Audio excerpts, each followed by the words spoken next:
David Grasso, live here at the SALT conference with an old friend, Leanna Haakons. How you doing? Yes, I'm well. Thanks, David. Tell us, you're an author, you're a spokesperson, you're an influencer, you're also a nice person. Tell us about your work. Well, I appreciate that. Thank you. You're great as well.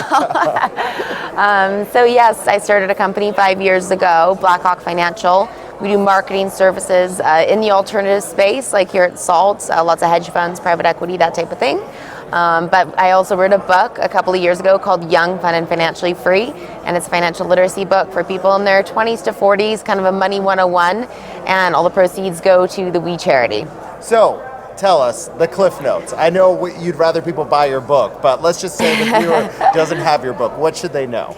Well, it really is a chapter on all the basics, everything from spending, saving, investing, to when life blows up and you need to have things like insurance, a lawyer, an accountant, having that dream team of experts that you collect in your earlier years, and how to really just have all those basic adulting skills. So, let's talk about the three most important takeaways from your book. I would say that number one, if you have any kind of debt, that's something that you need to analyze and take a look at. Including student debt? Student debt, definitely, but the biggest, baddest debt of all is credit card debt, no matter what age you are. So that one you got to pay down first. So taking a look at your debt and prioritizing the different types of debt you have. And again, credit card debt would be the number one thing to pay off first.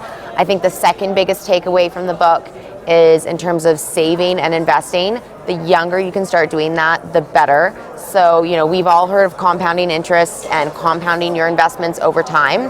The difference that 5 or 10 years makes is massive. So start small, do a little bit at a time, even $25 a month, $50 a month, starting in your 20s or your early 30s, as young as possible, makes a huge, huge difference. And the third biggest takeaway from the book, I would say, is that everybody can bounce back, no matter what has happened in your life, personally, professionally. If you've gone through rough times and you've made mistakes, everybody learns from mistakes, and that's what mistakes and having accidents in life are for, is that you can bounce back from them and learn from it and do better next time. So funny enough, you're giving all this advice, but you're an entrepreneur, which is perhaps the most unstable profession on earth, right? Because no one runs out and gives you insurance. You can lose clients, your business can crash overnight. How do you keep all your financial goals while taking the entrepreneurial plunge? Yeah, and that's also a reason why I wrote the book in my 20s and starting my company.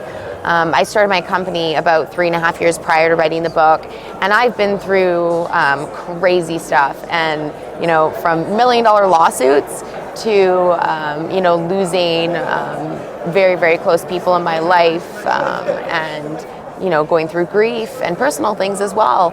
And so that's why I decided to write the book, because throughout all of these experiences, I learned how to have experts on my team and a personal support circle, and learning from experiences and learning how to bounce back, whether it's financial situations, career situations, personal situations, and how to empathize with people in different situations, and how to maybe show through some experiences. And I think my favorite chapter of the book is chapter 10. And that's a lot of personal experiences, stories from people that I know. Actually, one experience that I wrote about in the book was last year, or the last SALT in 2017, this conference. I met Steve Harvey and talked about his story, where he was homeless until he was almost 40. He didn't become a famous comedian until he was almost 40, and he was homeless, living in his car. He talked about it as a keynote speaker at SALT here in 2017 over lunch, and I decided to include his story in my book because that's an excellent example that success doesn't always come to you at such a young age. You're not necessarily a millionaire by the time you're 25. It doesn't mean it's game over. You can always bounce back later in life, and you're not necessarily going to get there as young or as early as you thought you would. And sometimes you got to struggle before you make it. So I included a lot of stories like that in chapter 10. So sometimes I tell people to read chapter 10 first, and then get a bit of inspiration, and then go back to the beginning. Read all the dead stuff later. Well, everyone loves a good comeback story, and we're glad you were able to come back and use your platform to preach economic security and success, and that it's never too late to change. Yes. Leanna, always a pleasure. Thank you. Great to see you, David.